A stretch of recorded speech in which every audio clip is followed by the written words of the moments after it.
On the day of the engagement, my fiancé Howard confined me in the villa, while his beloved wore my custom-made wedding dress and announced their engagement at the banquet I had meticulously organized, leading to a complete severance of ties between our family and him thereafter. Howard intends to elevate his beloved to the position of chief designer, whereas I have already led the entire team to join another company, leaving him free to act as he pleases. Howard plans to hire a renowned actress for endorsement, but my best friend remarked, "Scumbag, do not disturb." The Howard family faced contract terminations from major brands and sought my father's influence, to which he responded, "Not acquainted, don't bother." And when their financial chain collapsed and they requested a loan from our family, my mother replied, "No money, won't lend." I awoke amidst a barrage of urgent calls from my best friend. Still dazed, I heard Vivian exclaim in agitation, "Where the hell are you?" "Your engagement banquet. Howard has taken Bella there." I instantly became alert and asked, "What?" "My engagement banquet with Howard, what is he doing bringing Bella there?" To which she replied, "He seems to intend to announce his engagement to Bella." "Where are you? Come quickly." Vivian was exceedingly anxious, and I was both furious and bewildered, exclaiming, "The door won't open, I'm locked in." Howard, that despicable man. Last night, he unexpectedly came to see me and took me to a seaside guesthouse for drinks. We conversed briefly before I soon felt drowsy. Today's engagement banquet was meticulously planned by my parents and me over the past 6 months, and I had set an alarm, making oversleeping highly improbable. It appears Howard premeditated this, adding something to my drink to prevent my attendance. When Vivian rescued me and brought me to the engagement venue, I witnessed Howard standing on stage holding Bella's hand, and she was wearing the very wedding dress I had custom-ordered from abroad. She brazenly stood at the engagement venue I had painstakingly arranged, arm in arm with my fiancé, receiving blessings from guests who had come for me.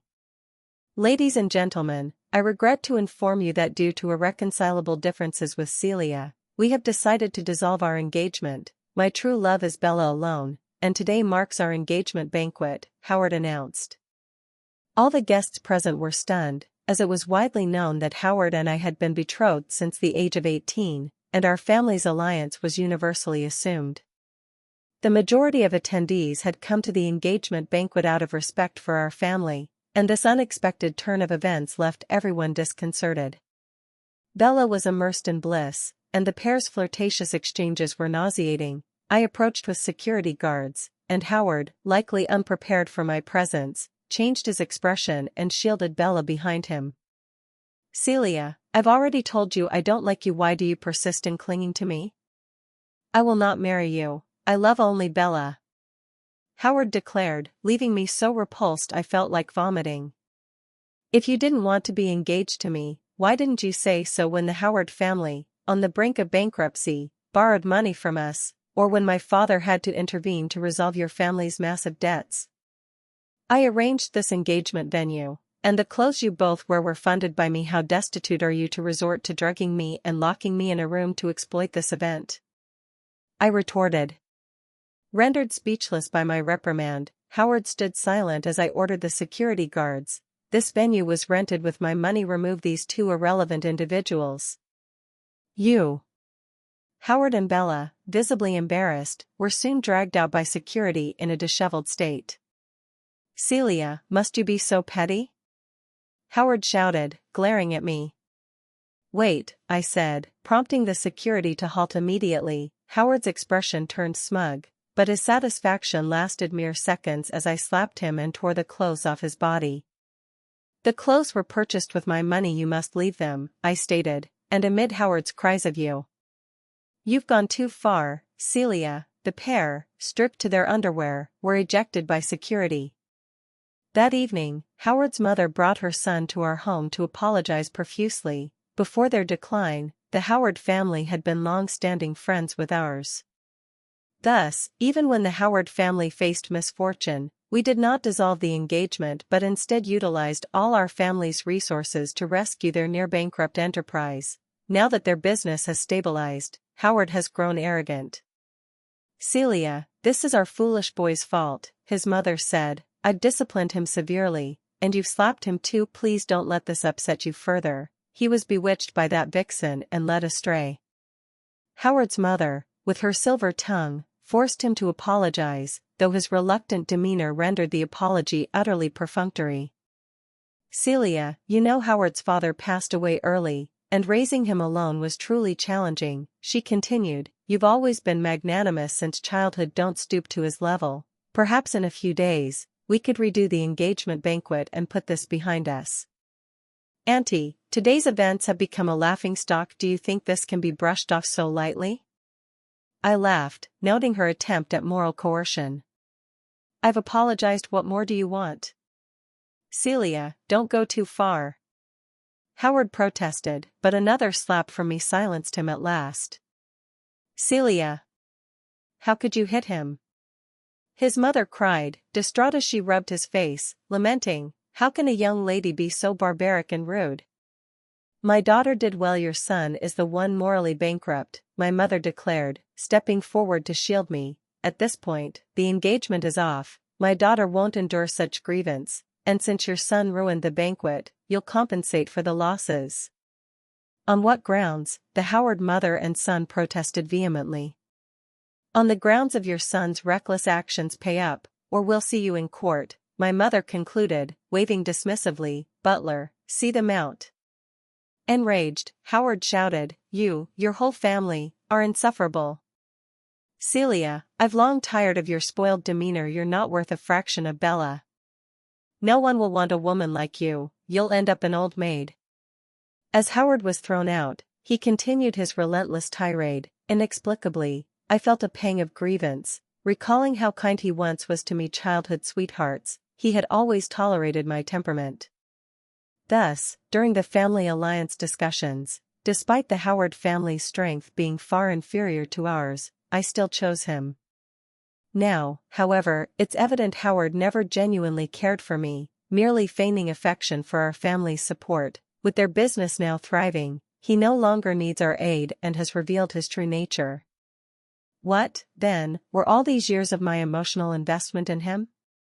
Seeing my eyes redden, my mother tenderly embraced me, consoling, "My Celia is the best. Don't grieve for someone unworthy."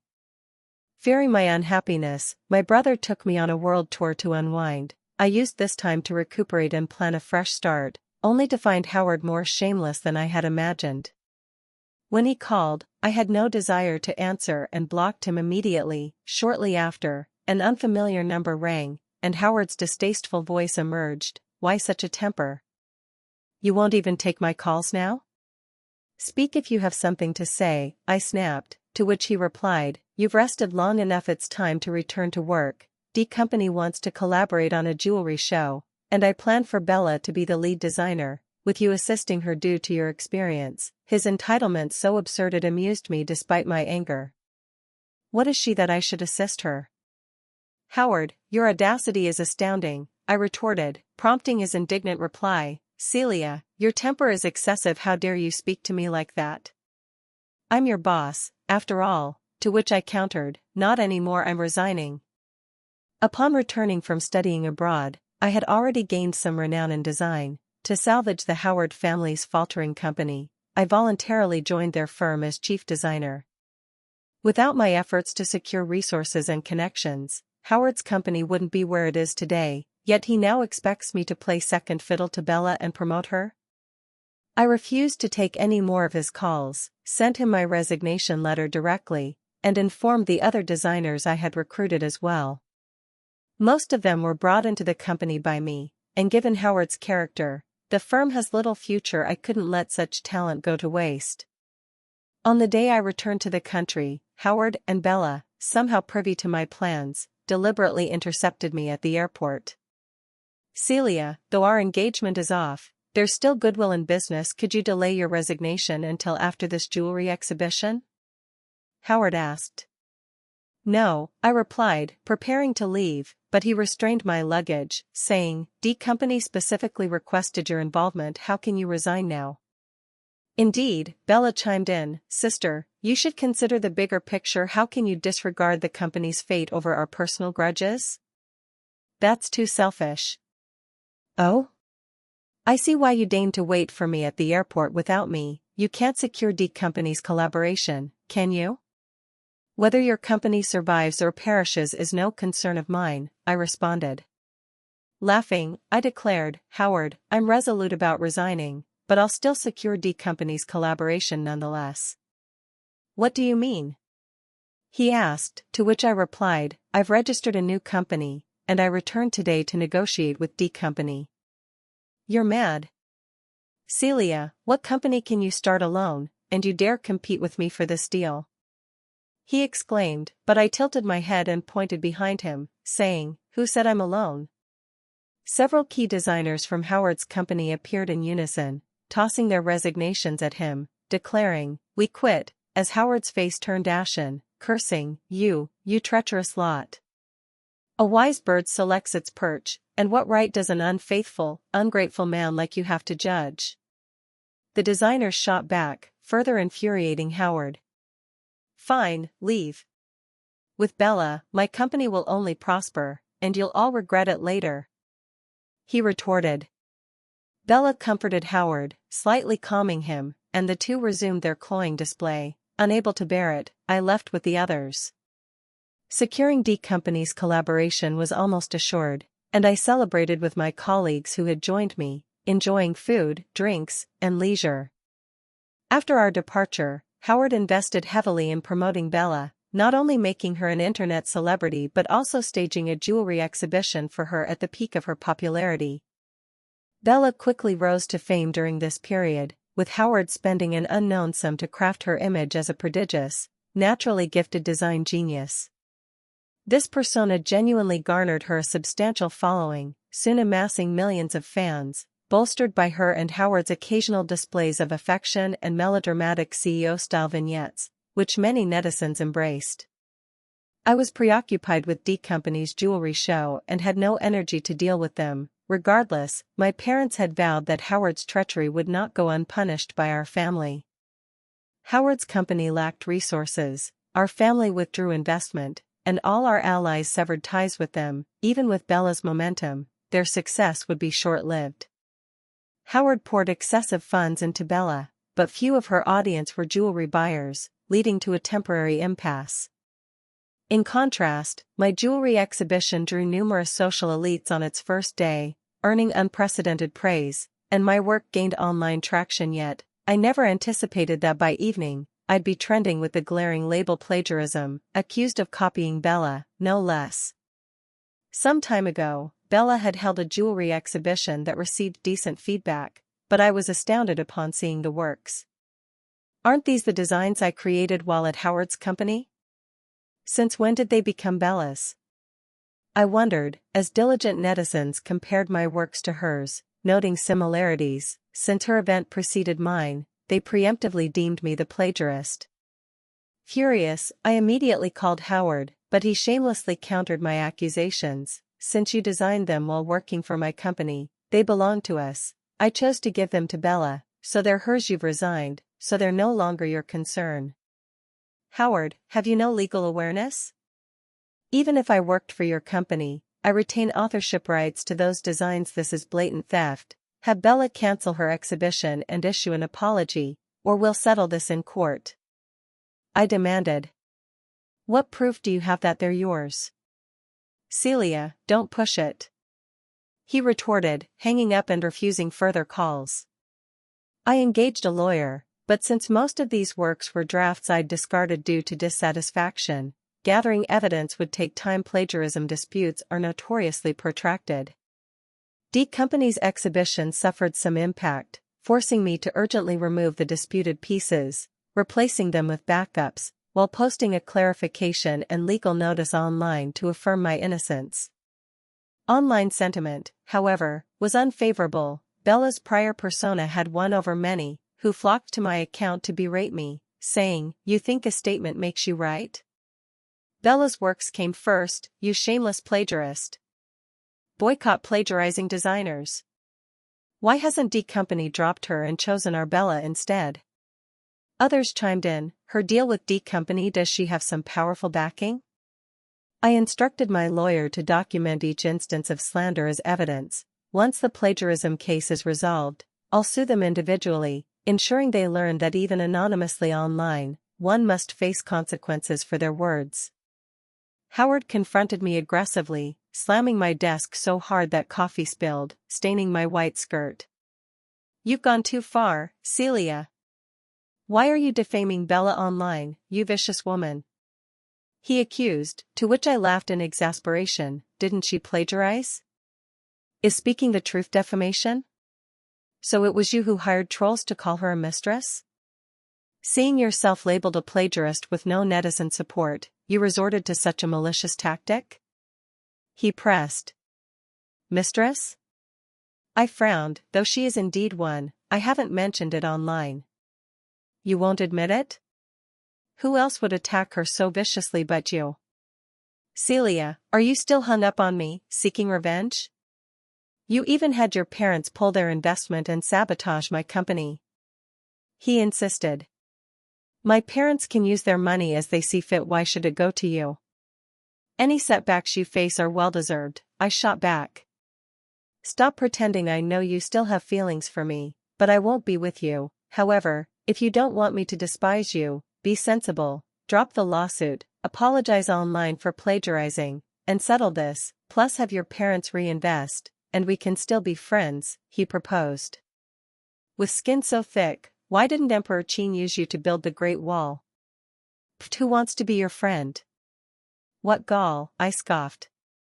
Howard angrily cursed, you wretch, but a resounding slap landed on his face, numbing my hand. I should have thrown something at him instead, I mused. Howard, you and Bella are the wretches. Her being a mistress is fact, and if I'd done it, I'd admit it. I'm not like you. Don't rant in my presence without evidence, or I'll sue you for slander. I warned. You. Howard, enraged, raised his hand to strike back, but the security I summoned arrived in time to restrain him. Throw him out. Anyone who lets him set foot in the studio again needn't return to work, I ordered, as two guards dragged a still struggling Howard away. Let me go. Celia. He shouted, but I stopped the guards. Wait, prompting a smug grin from Howard. Now you're being polite, damn. As I splashed my coffee in his face, he let out a shrill yelp. Before he could lunge at me, I waved the guards to eject him. After Howard's failed confrontation, Bella began her antics, starting a live stream where she portrayed herself as pitiable, weeping before the camera while twisting the truth. Howard and I liked each other since we were 18, but his family faced misfortune then, forcing him to get engaged to Celia to save their business, she claimed. We were both in pain, but Celia's family had wealth, while I, a mere ordinary girl, could offer him no help, so I buried my feelings, she continued. Over the years, Howard and I struggled. He worked hard to revive his bankrupt company, finally free from depending on that woman, allowing us to reunite, she explained. I thought after waiting so long, we could finally be together, but Celia wouldn't let us be. She accused me of plagiarism and called me a mistress, while her family relentlessly targeted Howard's company, threatening to bankrupt him, she lamented. Bella's acting talent was wasted. As she spoke, tears flowed, presenting herself a mistress as the victim. I don't know what to do. We just love each other and want to be together. Why must we be bullied like this? I can endure anything, but I can't bear to see Howard's years of effort wasted. If his company collapses again, what will we do? She pleaded. It's my fault. Perhaps I shouldn't be with him, then Howard wouldn't suffer so, Bella sobbed, covering her face. I assumed such poor acting would convince no one, yet her fans surprisingly rallied to comfort her. Your amazing lovers will surely unite in the end. We'll all support you. They encouraged. That Celia is despicable, using her family's wealth to break up a loving pair. Can't she marry, so she forces a man who doesn't love her to stay? They criticized. So vicious she framed you for plagiarism and called you a mistress out of unrequited love. Please, you two are in love. She's the real mistress. They argued. Can't Celia just die so this star-crossed pair can be together? The harsher the netizens cursed, the more Bella performed, and Howard appeared at that moment. "Baby, don't cry. Don't say such things. I'll love only you in this lifetime, and you've suffered waiting for me. No matter how Celia persecutes me, I'll never let go of your hand," Howard said, pulling Bella into his arms. "Howard, I can't bear to lose you either," she replied, as they embraced and wept, staging a melodramatic scene. I felt nauseated watching, but their goal was clearly achieved. This act garnered them significant support, boosting Bella's followers by 1,000,000. I now fully understood who leaked that Bella was a mistress. It was her cunning, decisive move. Riding this wave, Howard didn't miss a chance to advertise. Bella designed a new collection inspired by our love story, to be endorsed by national goddess Vivian, launching mid-next month. "We hope you'll all witness it," he announced, met with widespread approval. I was surprised. Vivian, my best friend, knew what this deplorable pair had done. How could she possibly endorse them? As expected, when I contacted Vivian, she was baffled. "What? When did I agree to their endorsement? I'll check with my agent." "Soon," she called back, fuming. "Shameless. They sent me a collaboration offer I never responded to, yet they dared announce I'd agreed, trying to force me?" "I underestimated their gall," she said, leaving me equally exasperated. "Don't worry, I'll clarify immediately," she assured me, and while Bella and Howard continued their promotion, Vivian's statement was already posted. "I have never collaborated with Howard's company, nor will I ever. An ungrateful scumbag and a plagiarizing, self-pitying mistress who meddled in a relationship don't deserve it. My dear friend Celia is the finest designer, proven by her talent," Vivian declared. Vivian tore into the scoundrel. Though Bella had fans, Vivian, a national icon, commanded a fiercely loyal following. Within minutes, they stormed Bella's livestream. "Shameless. Why piggyback on Vivian's fame? She doesn't even know you. Endorsement? Ridiculous. Scumbag. Celia and Vivian have always been close. She can't be the villain." They raged, leaving Howard flustered, stammering, "Perhaps there was a mix-up in business talks. I didn't know Vivian hadn't agreed. Sorry for the misunderstanding." Vivian's fans silenced him. "What business glitch? Show proof, or we'll assume you're freeloading her fame." Unable to explain, Howard and Bella scrambled to change the subject. Meanwhile, my studio called. "What do we do? It's escalating. People are harassing us with abusive calls and sending wreaths. If this persists, the exhibition will suffer." As the studio staff anxiously contacted me, I was gearing up for a live confrontation with Bella, assuring them, "Don't worry, I'll resolve this today." When I joined their live stream, Howard and Bella visibly faltered. "What? Afraid? Let's settle our grievances before the netizens today," I challenged. "What more can you say? You have money, connections, and a celebrity backing you. How can we compete?" Bella whined, on the verge of tears, never missing a chance to smear me. "Vivian supporting me is true, but isn't it also true you falsely claimed her endorsement? And you say I broke up a loving pair. Were you together when Howard pursued me? Did you ever inform me?" I pressed.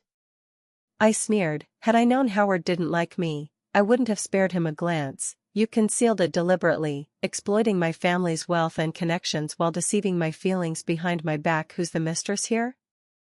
Don't you know? Though it was long ago, I'd kept mementos of our romance. Here are love letters Howard wrote while pursuing me, and chat logs. Was I forcing him, or was he the pursuer? It's clear to all. Oh, and here's Bella urging me to be with Howard in chats. You orchestrated this, pushed me into a trap, then played victims. How thick-skinned can you be?" I added. Howard and Bella, looking grim, weakly argued, "Well, back then, only your family could save my company. That's why we did it." "Nonsense. Was your plagiarism my doing too? These are my original drafts from when I worked at your company out of love. It took effort to recover them, but their dates prove she's the plagiarist," I countered. Spectators flooded the stream, driving unprecedented viewership. Now Bella and Howard bore the brunt of the vitriol, and seeing the tide turn, they abruptly ended the broadcast. Overwhelmed by abusive messages, Bella soon deactivated her account, and even Howard's company account, unable to escape, disabled comments. Conversely, this incident brought me significant attention, elevating D Company's exhibition to new heights. After lying low, Howard's company quietly released a new story-themed collection, but it met with widespread criticism, exacerbating their severe losses as they pinned hopes on this turnaround.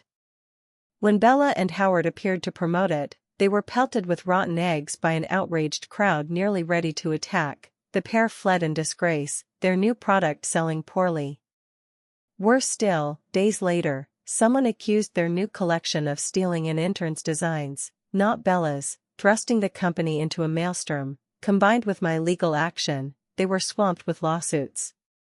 After our family withdrew funding and you took the designers, Howard's company was a hollow shell. He banked on hyping Bella to revive it, but it only hastened their downfall now. They're truly finished, someone remarked. After struggling for a while, Howard, unable to hold on, came to me, only to be blocked by security at the door. He waited outside all afternoon, and I only saw him holding flowers and gifts when I left work. "Celia, can we talk?" he asked, but I didn't spare him a glance. "No," I replied, as he pressed. "Celia, you single-handedly propped up my company and poured so much into it you don't want to see it fail, do you?"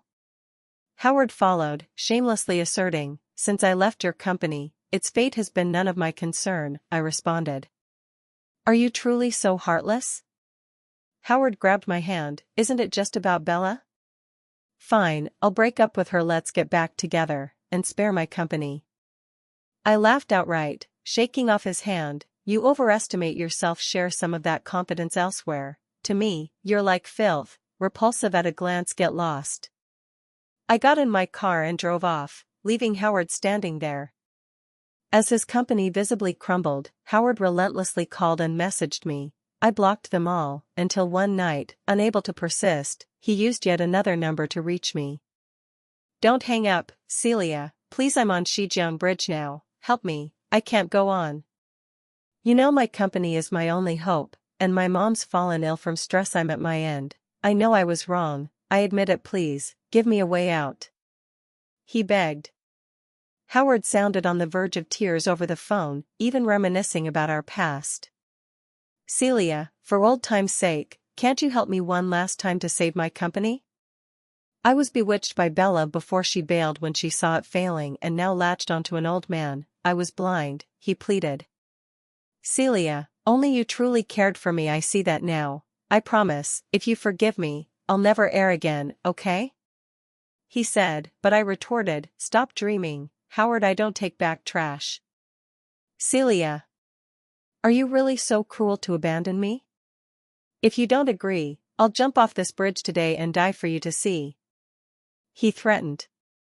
I scoffed, "Jump then, don't pollute the Shijiang, I suggest the Ganges, more fitting for you," and hung up. Howard didn't take his life, but his company did go bankrupt. Their villas were seized, and the homeless mother and son even came to our house. "Celia, you've seen my plight, your anger should be appeased. We're desperate and penniless, please shelter us for a while," they implored. "Our family isn't a charity," I replied, incredulous, as Howard's mother grabbed me. "Daughter-in-law, my son was foolish, swayed by that vixen men, being young, err sometimes. Forgive him," she pleaded, a stark contrast to their arrogance when they ruined my engagement banquet. "Your son and I severed ties at the engagement banquet, don't claim kinship, pester me further, and I'll have security throw you out," I warned. "Celia, Celia," they called, trying to follow, but security barred them outside. "Come to me again, and I'll call your creditors," I threatened. They owed massive debts, and collectors would show no mercy. Unwillingly, they left in a huff. Rumor has it they rented a place in a shanty town. Howard sought work, but his notorious deeds preceded him. No one hired him, so he labored at construction sites, while his mother washed dishes. Bella, meanwhile, seemed to thrive. I saw her at a banquet, held by a balding, pot-bellied man I knew over 60, with a son older than her, yet she wasn't choosy. The man held Bella, unabashedly groping her in public. When business partners did the same, he didn't intervene. Bella appeared aggrieved but dared not protest, her eyes full of humiliation. Spotting me, she lowered her head in embarrassment. That Zhao is infamous. Every woman with him is a plaything, taken to entertain clients or gifted to partners. For Bella to follow such a beast, she must be desperate, Vivian whispered to me. Respect others' fates. She chose this path for money, may she not regret it, I said aptly, unaware that within 6 months, news of Bella's imprisonment would surface. I warned that Zhao was no good. Bella was just a traded tool. Soon after, they say she contracted an STD, and he abandoned her, Vivian recounted. Unwilling to accept it, Bella, believing Zhao infected her, ran him over in a rage and killed him. She was arrested. Alas, she'll spend the rest of her life in prison, Vivian shared, with a hint of pity. She chose her path. Some outcomes can't be blamed on others, I noted, prompting Vivian to lean on my shoulder. When did you get so philosophical? Forget her. Tonight's party has 188 centimeters leggy models, going? I grinned, yes,